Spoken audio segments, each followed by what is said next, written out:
Lundi 23 janvier 2023, très chers téléspectateurs, nous vous disons merci. Merci pour l'attention que vous allez accorder na premier numéro ya semaine au Tobandi na mokolo alelo bandeko balandi. Nous vous disons merci. Vous êtes partout, vous nous suivez na 26 provinces nyonso ya République démocratique du Congo. Nous vous disons merci beaucoup. Binope baebo kolanda biso na mikili ya bapaya bandeko banso bozo minangambo ya Europe. Bino banso baibozali na ngambo ya Amérique, bozali na Océanie, bozali na Australie, bisika banso na Afrique, partout où vous êtes, to sing bino merci. Merci beaucoup parce que émission Bosolo na politique officielle et ali émission yo bisoto ya kapenzo balobaka na bilei na mesa pour bandeko bo saisir qu'est-ce qui se passe vraiment en République démocratique du Congo sur l'actualité politique, toali na environnement, toali na économie, toali na social, toali na culture, toali presque partout où toali vraiment ko laksa bandeko bino ba besoin mi pe na bandako to sing na bino merci beaucoup na ndenge boko landa biso na mokolo ya lelo semaine elamo bisika banso bozali bandeko balandi. Nous allons d'abord prendre les informations du jour pour que to sur la pena na matali première partie na biso émission alelo to alina ndeko moko oyo penza ayeko solo la matali entreprise na ye elongo na ye to kobeta penza mwa masolo mingi parce que aye na ba objectif na ye aye pe na ba projet na ye oyo alingiala ki sa peuple congolais nyonso bisiko azali alobi jeunesse congolais il faut atele mapenza yangwana bandiko balandi to sola na ye. Tout à l'heure je vais vous dévoiler le nom de notre invité, mais nous allons d'abord prendre les informations du jour. La Commission électorale nationale indépendante prolonge de 25 jours l'enrôlement des électeurs dans l'ère opérationnelle 1. Kinshasa, en situation de délabrement très avancé, le pont Kabasele sera démonté. Ngobela va démolir toutes les constructions anarchiques érigées sur les lits de la rivière Funa ce mercredi. Donc, Bandeko, Bazuyo, Bapesi Bangobe, 3 jours, lundi, mardi et mercredi, pour que Moussala Penza ya hôtel ya ville de Kinshasa et Banda Nanzela wana nyoso ya Funa. CENI, 7 millions d'enrôlés sur les 18 millions attendus. La CENI prolonge de 25 jours les opérations dans la première ère opérationnelle. Des bandits tuent à coups de machette un père de famille dans sa maison au quartier Bel Air. RDC, 6 mutilés, victimes des atrocités de la Codeco en route pour Kinshasa pour rencontrer le pape François. Qatar, rencontre Tshisekedi Kagame à Doha annulée. Ituri, plus de 28 000 enfants privés d'école à la suite de l'activisme des miliciens. Les ministres Olivier Mouenze et le directeur général de la SNEL appelés à justifier l'utilisation des fonds privés reçus de la part des producteurs miniers. Et enfin, les PPRD accusent le régime de Tshisekedi de planifier une fraude à travers l'enrôlement des électeurs. Voilà tout pour les informations du jour. Très chers téléspectateurs, qui n'ont pas bandeli émission Rangai, na isebinoke na katia plateau na biso, nous avons un jeune OEP Alingi ko aider ba jeunes en matière et en entrepreneuriat. Lui, c'est le président, s'il faut dire le PDG, il y a groupe Chachem, Monsieur Shadrack Bambouta. Monsieur Shadrack Bambouta, bienvenue sur Bosolo Télévision. Bienvenue, Mamelo. Bienvenue na ba téléspectateurs nyonso ya Bosolo na politique. Voilà, bandeko ba kotala on anda ko balobi ye PDG ya groupe Chachem nini ya memeli bana ya mboka, nini ya memeli ba Congolais po mai matali ko tombo la jeunesse. Yali biloko ekoloba ma banda e banda koloba mai des décennies eloba makaka ti lelo ba ope ba eko tia mwa loboko balobi teto tombola mai matali entrepreneuriat ya République démocratique du Congo et ali balobaka di déjà vu et di déjà entendu nini ya sika Chachem aena yango.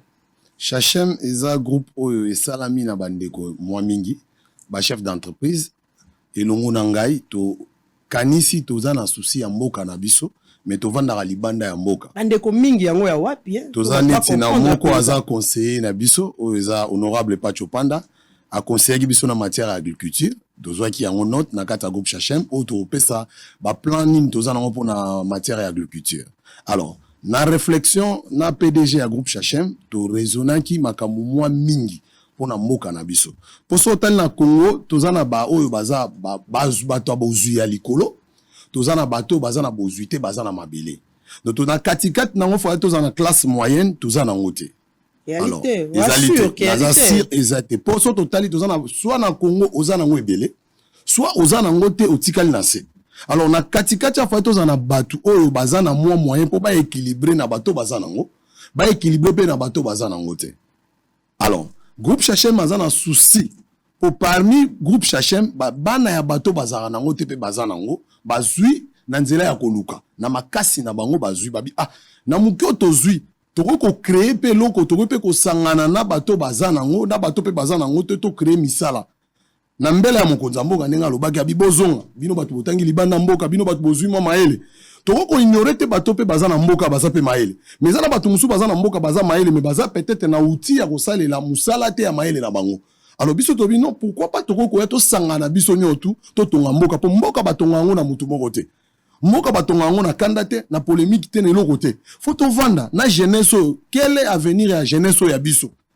batangi ba classe c'est bon basali makambo tout c'est bon mais ndenge nini bakozwa musala ndenge nini bato balingi entrepreneuriat bakoko koma ba entrepreneur bakoma ba chef d'entreprise. C'est ça idée ya groupe Chachem auto yango pour to mettre ngo en pratique elongo na bato nyonso na ba idée nyonso ko zala le bienvenue na kata groupe Chachem. Voilà, ba idée zala le bienvenue na kati ya groupe Chachem mais tango koloba ngala zongisi yo sumo mo kena sima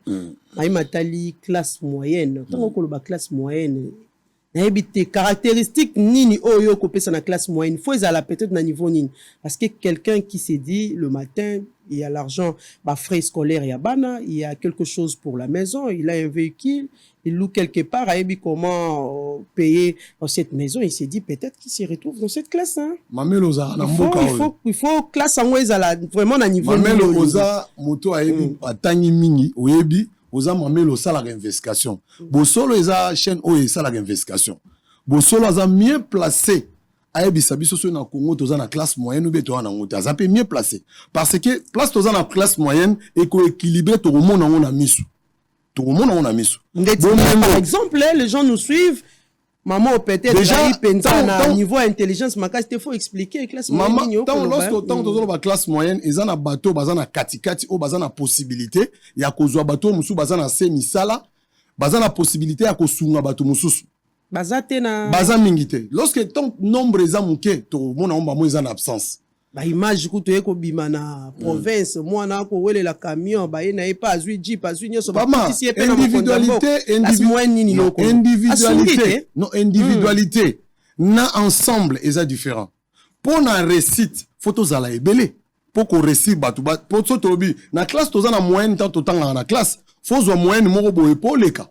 pour zo diplôme d'état eza na ba quota ou ba kotaka na classe moyenne pe faut ezala na mwa quota moko boye tobi ke toza na nombre moko masse moko boye baza moyenne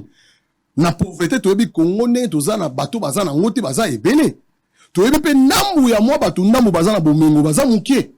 baza na bomengo alors na katikati wana faut ezala na bato mo baza na mwa possibilité ya kosungo bato bana se po ba collaborer pe na bato baza na ngo mais na ebité so bino na investigation na bino bosali dia bomoni ke to na nombre moko ya masse en dehors bato ba ko sala ba don ngala obenga pa na ngeza la ba don particulier mais ba ko sunga bato nyoso te so totali bato kombe bazanga na ba mituka te batambola na makolo na mboko mutu akopesa mutu akopesa bato na to mituka kokate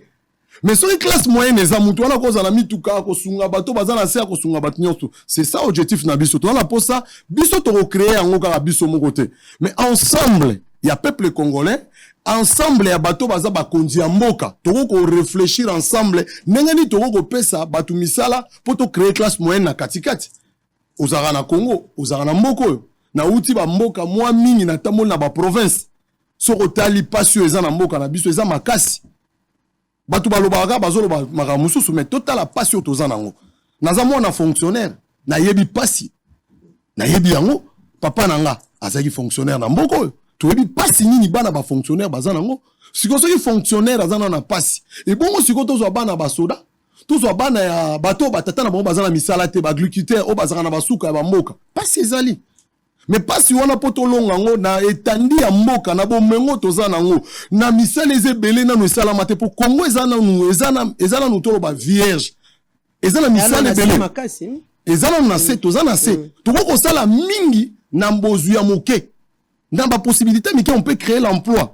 ezosenga biso bamilliard te nakoyebi biso neti na domaine ya transformation ezosenga biso nano industrie te so toke na industrie mpo na ngai eza piège tomema mboka to industrialise yango eza mabe te koprendre kozwa machine ya baminene kotransforme biloko na mboka mpona komonte machine elongwana na mikila mindele mpo yawa eza bamikolo ebele ntango kokoma mpo babanda komonte yango mpe banda kosala sabuni oubien esala jus oubien esala eloko mo ekozwa biso mikolo ebele mais soki biso na ide na biso tokoloba toza na mposa bamashine ya transformation neti bamashine oyo ekoki kozala ya mike oyo ekoki kobanda unité de production nde tolobaka na baunité de production tozosala masangu nde namonaka service civique ndenge ezosala masangu bakonika yango soki tosala yango baplace ebele unité de production bamashine oyo ekoki konikela biso masangu wana epesa masangu bato balia yango na place tokase importation po toza na mabelo ekolo na masangu na mboka pakistanais pe bali mwa mingi ya bakosala mosala wana nini yango pe ekosala ke bango bauti mboka bapaya bakoya bakoinvestir mieux ke biso moko bakongolais mama toza na bakongolais mibale toza na bakongolais balingi mboka toza pe na bakongolais balingi libumu toza mibale alors soki tolingi mboka tolinga topartage misala tokabola po mutu moko akosala misala kongo ye moko aza te mutu akokoka kosisa pasi ya kongo ye moko aza te mais soki tosangani ekozala malamu opesi likanisa malamu olobi baindien balibanien tala bandeko na biso nde bazalaka liboke oyebi yango bakoemerge très bien bazoemerge mais baza liboke mais tokende misala ekokende malamu na limite mama tuna ozakoteka mpe malamu eza malamu be bato wana baza renumere ndenge ni bato basalaka mpa na bango wana mutuna na natuni yo yokende kotuna bango tokotuna bango te yokende tuna bato nyonso basala misala baza vraiment bien question wana yo tuna bango nga na kokoloba bango te mais nous on a besoin bato bazosala base retrouver pe eza te mutu asalaka mosala komi na suka mbula na suka sanza ayebi ndenge na ofuta ndako te ayebi ndenge na kolesa bana na ye te wana eza mosala te mutu akokende na mosala te mpo aza na choix te nakende kaka ata na kozwa 50 ata na kozwa $10 mais nakende kaka mosala te mutu fa kende mosala mpo ayebi ke na koganye na suka sanza na kokoka kosurvenir na babesoin na ngai eloko biso tojournalier mpe bayimeke awa bajournalier so oke kotuna oza journaliste ya investigation tuna bajournalier basala na mboka na biso bazwaka combien kende kotuna bato basala na batima bazwaka combien okoloka ye misu pasi na motema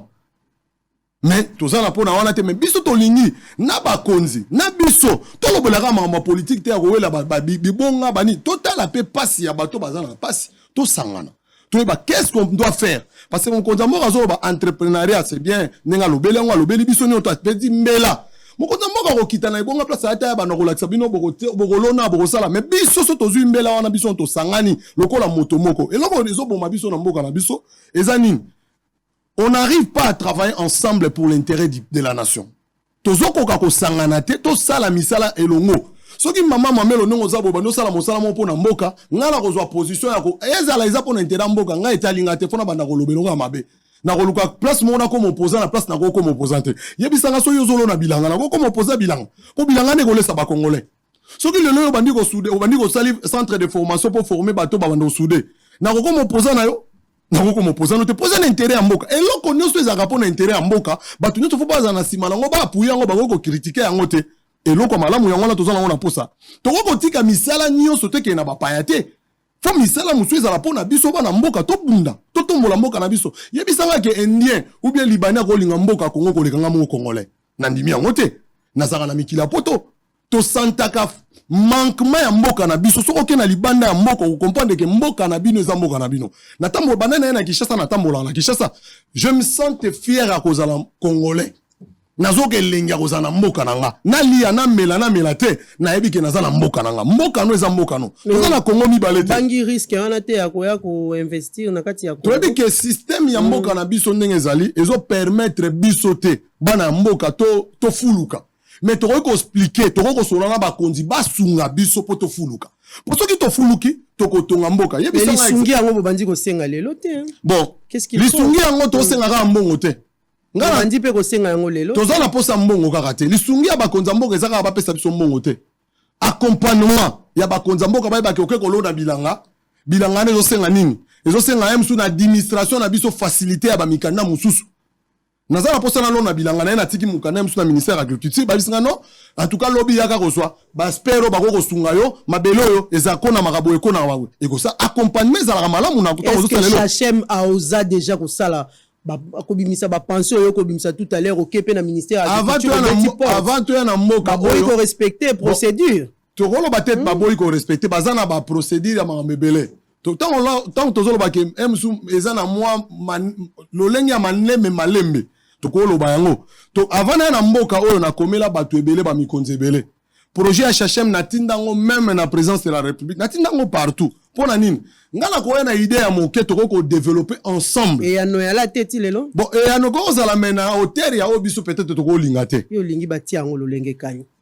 toza na posa pesa yo caterpillar mobimba toza na posa ma caterpillar te mais toza na posa accompagnement na obiso net na matière d'importation soki naza na posa na caterpillar soki na sombi caterpillar na poto mais naza na mbongo douane te ndeni na obimisa caterpillar pour na sala bilanga koka te mais soki na douane na biso par exemple babinanga soko na caterpillar ou bien na eloko moko boyo ezo tala agriculture tala eloko moko boyo eloko wana okofuta msu kofuta nango soki ezalaki 10 000 okofuta 10 000 mais okofuta ngo na modalité de paiement ata malembe na koko zo engagement na babiloko mususu omone ezalaka na koza na masangu naza na posa nano na meso naza na possibilité msu eloko musu te mwana sala ngo ezate mbela na biso ezate ke tozo ko funda bato mais tozo sala mbela na biso to lamuka biso no tuna ba konzi to comprendre ke toza na mboka moko mboka oyo batu nyoso balingi baya batu nyoso baza na posa mboka oyo mais biso moko soki bakolo mboka oyo tokolamuka tozala liboso te batu musu baza liboso na biso eloko ni kosalama na kwa biso eloko moko nga soki na bina sala masangu na kosala masangu apo na bike ba congolais o baza bandeko nanga na kosala eloko mabe na masangu ati po bandeko nanga ba oliango mais mutu musu akozwa ba ndenge ba na agriculture eza na biloko ke ba pekisa akochango po etali eti eza na posa gagner mais nga na bike naza na ndeko nanga na kisenso na bandeko musu na masina so basomi masango wana esali bango diarrhée esali bango pasi bakobenga ngali suna pesa mbongo hôpital différence ya kozala nationaux na mutu aye tozala ba différence ya mamebele na musala na kwa biso par exemple na mbela ya kotonga ba école ba biloko nyonso wana omoni le longa so ina tonga école e kozala fierté pona bike ngana tanga na pasi na mona pasi pona tanga papa na ngazaki fonctionnaire mais soki na tonga école lelo e kozala lokumu pona nga bana ya ba fonctionnaire bana ya ba soda batanga na école wana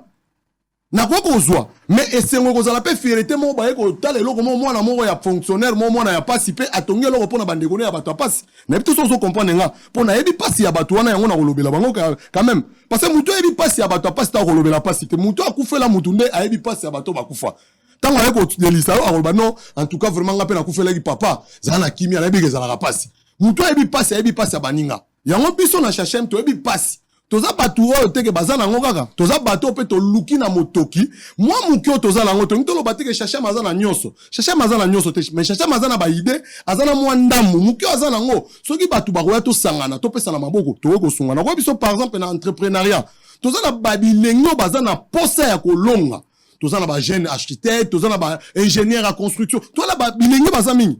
donner l'opportunité to na posa to pesa bango opportunité basala pe misala mais na mboka na biso soko sali neti musala neti ya bâtiment osali entreprise lelo na bâtiment po zuwa musala na bâtiment ba otuno expérience otonga wapi yebisanga mutu mina université za architecte ou bien za ingénieur ya bâtiment nana sali musala te so bo pesi te na reprouver que asala musala wana donc nous on va pas mutu ala sala musala faut encadrer bato basala misala kala déjà ya bâtiment tamba moni bana na mabimi faut pas offrir bango misala bala ki sa ba s'exprimer misala so yi basala mo malamu te ba mikolo déjà basala ngo ba osala nini ba ko la ki sa bana on atala awo esala makabota o esala mabo mboko poto tongango mutu ako chinois ko tonga mboko ko leka biso mo ba congolais te voilà président Shadrack c'est vrai ba projet aller belé ba posa na oto yoki yango aller belé mais ebisa biso depuis que Chachem a coexisté ba réalisation nini oyesi asali po boko loba mingi to ko mona mingi na bobo ko boka ka ba le pa ya ba décider il faut que ça apparemment c'est vraiment difficile de fonctionner en République démocratique du Congo mais vous Chachem qu'est-ce que vous avez déjà fait toza déjà na ba mo bilanga o déjà Chachem azoko pesa maboko na ebisa bino toza na conseiller o azoccuper tout ce qui est matière agriculture o eza honorable Pacho Panda yemu tapesa biso idée na bina Chachem photo ba agriculture tant to ba agriculture to banina nunaye toza na ba eta ya bambisi toza na ba mwamba bilanga tozolona na elongo tokei na côté ya ba Congo tozo sangisa bato no so baza ba agriculteur tota la passe na bango to tindaki ba ingénieur baza ba expert ba jeune na ba papa o basala agriculture o baza ba ingénieur to tindi bango ba sanga ba agronome ba sangana. Là vous avez donné du travail à la jeunesse congolaise. Yango no to sala donc to sangisi bato na ba agriculteur objectif ezanine tozo pesa bango semence tozo luka ba machine pour toza la possibilité mso ya kopesa bango no to ba machine na mbala moko te mais to kopesa bango tracteur esunga bango récolte na ngona to luka muto par exemple elenge mobano alingaka te ka fruits et légumes aza entrepreneur na domaine wana yeta to sali récolte ba agriculteur ba kopesa c'est une chaîne chercher mais autres ça la chaîne il y a récite c'est-à-dire ezwe pas agriculteur après c'est pas na moto à côté ka on a moto à côté la transformation tozo sungana. C'est-à-dire qu'on crée vraiment chaîne moko ya bana mboka et loko longwe pa ya oyo et ko ya pa ya oyo na facilité biso tozana côté musu chachem c'est porteur d'affaires côté musu chachem aza facilitateur ya ko kende kosola na mutu aza na savon na mutu aza na posa savon donc combien de jeunes déjà bino bo pessimiste tozana ba jeune oyo même tozo tangisa na nombre réalité nombre tokolo bano tozana nombre moko eza nanu faible tozana nombre biso tozana tolo makasi ke bino bo posa bo pia misala tozana posa biso moko te na bino elongo soki chercher ma beti tolo na biso elongo batango po kotia pembeni bando banda ko tanga ka honorable Pacho Pande ba suna ko mona te ba nyoso kaka nous voulons l'unité nous voulons travailler ensemble ngo boye ni balé na Sénat na po ya yebani na ezala bato mususu baza ba héros de l'ombre to tanga bango te mais to tanga peut-être mutu moko to sa ne bilanga bato ba vérifier mais bato na mususu to sa na bango pe misala ba rolo non ngana na posa na bimate pona ko boya pona mboka na biso ezata mutu abimisi mutu batu malamo ba calculer na couleur politique na ye bon aza mutu aboya ngo asali loko boya ezala batu musu baza na biso baza batu ya côté couleur politique nyoso baza na biso bazo tala idée toza nango bazo sunga biso toza pe na ba facilitation peut-être na agriculture peut tozo senga partout tozo senga to travailler na batu nyoso toza na batu te to cibler kaka il est ciblé pour ayebani peut-être batu ba yebi et ça pas batu musu ba yebana bino ngana na posa te nazala liboso loko les eloko ya mboka peut-être ngaso na bimisi mutu batu ba loba eloko moko likolo eloko wana poto yebi mboka na biso ndenge zala mutu wana za na retrait bino to sala na pesa maboko po ilikaniso chercher mapesi et ça malamu na mona eza pour intérêt ya mboka eloko nyonso ezaka pour intérêt mboka to chaka différence na biso à côté poto bunda pona mboka eloko tozaka nango yango wana chachem bato ba comprendre poto zwa penza ba imatali projet oyo yeli na kati ya plateau na biso chachem poto moni Shadrack liboso nde kotisi na chachem bon nakola ba ba moto ina minute ako kakoloba te eza na mino ngo yango zo mona ngo donc chachem eza idée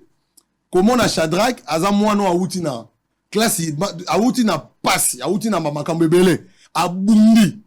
azwi likanisi atangi mwa moke abino na moni place na uti na meka kotia ngai na bandeko na ideo na pesi to sangala donc d'autre part naza PDG pe naza fondateur ya ideo ya groupe Chachem donc na makanisi wana yango to pesa ngo kombo wana kombo ni otu na sima na yango to bi kezaka na likanisi moko ezaka na molimo moko donc yango to pesa ngo kombo Chachem. Voilà, merci beaucoup moi Mboka Shadrack Bambuta. Nous allons demander à la technique bâti la biso dans nos clips ya Congo meilleur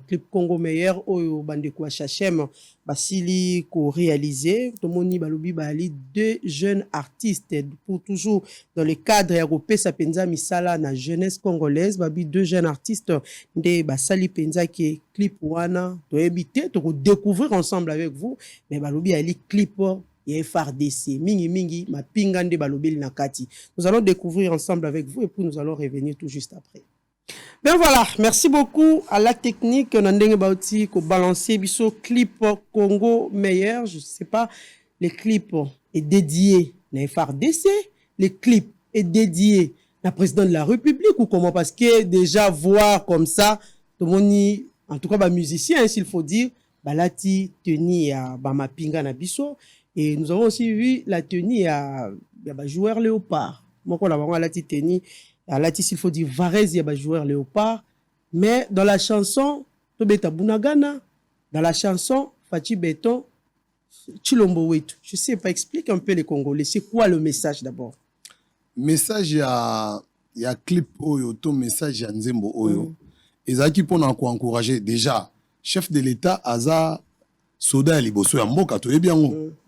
Aza mokonzi ya mapinga ya liboso. Donc lorsque to tangi kombo na ye, to tanga kombo ne pona mapinga pona ba décision no to pona mapinga. toza na ministre ya défense faut ko féliciter nga lelo na koloba na kwei amoureux ya armée na biso na tomba amoureux pona nini toza na armée moko na webisa yo toza na armée moko toza na mboka toza na armée mibale te ko ba ko bakisela tant nyonso ba force régionale pour ya ko soutenir ye eza problème te ba affaiblissaka tango mula ya armée yango mais armée wana yango nem tezo batela biso ti lelo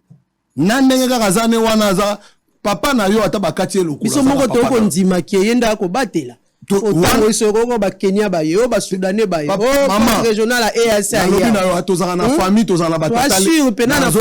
na famille na biso nyoto tozanga na batata le to na banoko muta zwaka décision mona eza papa ezaka noko te ezaka papa te ezaka papa leki te muta zaka liloba suka ya mwana yutaka papa na ye de FARDC eza armée congolais eza armée ya batu musu te soki biso ba congolais to linga armée na biso te ko armée nini su to kokumisa armée ni to koyembela donc nga na monique na tali na ba obstacle nyonso bato bazo kufa na front bazo kufa tozana ba mikonze belé oyo lelo avanda na batu avanda zo baki azana souci ko sala loko mais koki yango taza impuissant peut-être moi ça ngo ya te pozo mon stratégie militaire manga mona nyonso mais lelo to moni ma belé na FARDC komi ko changer nga déjà na pesi longonia na ministre de défense na ba initiative belé na repesa longonia na ba chef d'état major na ba généraux na ba colonel na ba toana nyonso ezala makamusu to rolo bango te metango to pusana ki to yoki pona na ezala ki ma intéressé na ki ndeko yoka na armée na biso bangamni ezali ndenge nini elekaka na pusana ki pembe na ba mikonzi po elo musu na mboko toza na ebite soke ezali toza na misé ya armée te fa toza nango poto ba musoda liboso mboka za ndenge nini je pas général photo na histoire na biso na banza FARDC déjà kola ku mama peut-être ko sala déjà na initiative ya ministre na mokonza mboka ba sala tout ba pesa biso misé biso lokola chachem to za derrière misé wana to sensibiliser ba jeune ba histoire armée na biso neni to ko linga ngo neni to ko zo soin nango po bazaka na armée ko bundela biso na makambo ebele e bundela biso prévané to ke kuna na est banane bazakuna to zaina oni casque bleu asala musane to za na posa okota na politique te mais muta bundaka muta kufaka eza nani za FARDC akufaka toza na basi ya basoda ba kufikuna toza na bana basoda ba kufikuna alors pourquoi pas toko sala hommage na bango donc yango to zaki initiative to suka ka na nzembo te to kene to kuta na FARDC pe to solo na bango na côté bosi bokutani c'est ça to kendaki to bi to suka ka na koyemba te pour lorsque mokonza mboka bi batu mingi ba soutenir mokonza mboka na maloba na ba banderole ba tie ba photo mais biso to lingi to soutenir musala na maloba na ba banderole te mais to za sur le terrain so na ata na kopa mai na ko pesa FARDC au sala nga plaisir to zaki na bango na kankokolo to sala ki ya muke to ko sala to sololi na bango to zui ba initiative na bango to za na posa côté social côté ba sensibilisation to ko travailler na bango to lancer ki appel na biso na bango ba bi premier zate boza les bienvenus so ki population s'intéresser na armée na e o abatela ke donc boza les bienvenus donc yango to tomba mura FARDC to za na bango to soutenir bango objectif ya ligne soutien kaka hein soutien to soutenir bango moralement physiquement matériellement eloko to kena mindu kité to kena mamwana to etali ba guerre mais côté o eza social na bango so to ko participer na bango to yo o chercher mkuta koti boule ke ya mnda bando sa banda ko pesa ba ko produit ba teni makambo ngo banda ka boy so ki chercher ma produit teni a oluka pe ba tumusu so ba sala pe ba teni ba tailleur ba ya ko bakisama eza mabete so ki batindi chercher ba bi chercher ko ngola kenda esika pamba te fo ala na moi mais maman mamelo eloko no to sala ngo poto gagner mais ko gagner ngo so za pona mboka na Chine te ko yaka na Sokoto na ko sepela mingi tenir sala maga bilo no to sala mana mboko po pesa emploi na oningo ko lugongo na Chine te pour so bando sala bateni na mboko armée a ko zape na posa ba civil ba no kota kuna batonga teni o monte ke créer emploi eza mabete so ki lelo ba binanga ko sala honneur ba binanga no chercher maya kata na bouton on attend na ko proposer pe na bakonzi na bibozo ata batumi mine ya masina ya bumbu ya ngiringiri bocha bango baza ata bataire to za na bataire ebele ba bi ko tonga na moko mama to za na ba styliste ebele so ba ko tonga teni ya militaire ba ko tonga pourquoi pas ba tonga te na mboko to za na bato mamelo lati la mbaona na tonyango eza congolais te pourquoi congolais ko tonga teni te fo utaka ya Chine e utaka ya Turquie to ko tonga nyoso ba moka nyoso ba ko tonga biloko na bango ese sengo ya makasi souci na biso yangwana souci na bino yangwana c'est vrai la technique ba ko sala biso signe que to komi penza na suka ya masolo na biso mais mwana mboka balobi oevraka pe na kati ya Mai Matali entrepreneuriat mwana mboka toyeba pe outi koloba pe tout à l'heure que wali diaspora est-ce que ba diaspora pena s'il faut dire wali sous na confiance pena na kati ya Congo place nyonso ba mingi balobi bato baso ba ebite tata Tshisekedi wa ko pema lelo atikela biso slogan ya le peuple d'abord le système a slogan changé comme moi diaspora d'abord est-ce que confiance pena ali sous na kati ya république na banza na nzembo oyo eyimbami tolobi na ko banga bino ya boko ya beso misala biso toke koloba na mokonza mboka tolobi na ye papa lobaki le peuple d'abord to rappeler mokonza mboka to yembi ngoti na chiluba lisusu papa lobaki le peuple d'abord ko bossa na maloba papa te eza na ndenge ya ko soutenir mokonza mboka ko rappeler eza diaspora d'abord te diaspora za ndeko na biso to ko boyete place batu bazalaka batu malamu bazalaka batu mabepe bazalaka eloko ni biso to sala makasi ke na sima mokonza mboka batu malamu balekebele oyo alingaka Congo awela ko tshana ba poche na ete akolinga sala pona Congo damsu ba bi Shadrack nenga za na ina cop bon cop na ngeko zala soki lelo la visibilité pe mokonzi mboka mona e puis masolo eleka toza na posa lelo sa nga plaisir so na tongi école mo mokonzi mboka ya kangi photo na ngesa nga plaisir kenaka kanga photo ya ba ya minga nga ba kangi photo bo mona to za na sens te na o sepela sala eloko mo sepeli si mokonzi mboka bina na tongi eloko na Shadrack na ke no mona e bonte ke za plaisir pour mokonzi mboka on sala biloko no tuye mo te yeza mokonzi pona ko zwa mitindo mais bato ba ko exécuter mitindo na eza biso. Alors, ce que c'est le logo moto ko sala, pourquoi to sala ngote? Toza na poste to luka visibilité pe mena mokonza mboka te, mais toza na poste to soutenir ye na malobo azoloba. Ce que biso to ko sala le logo moko na ye.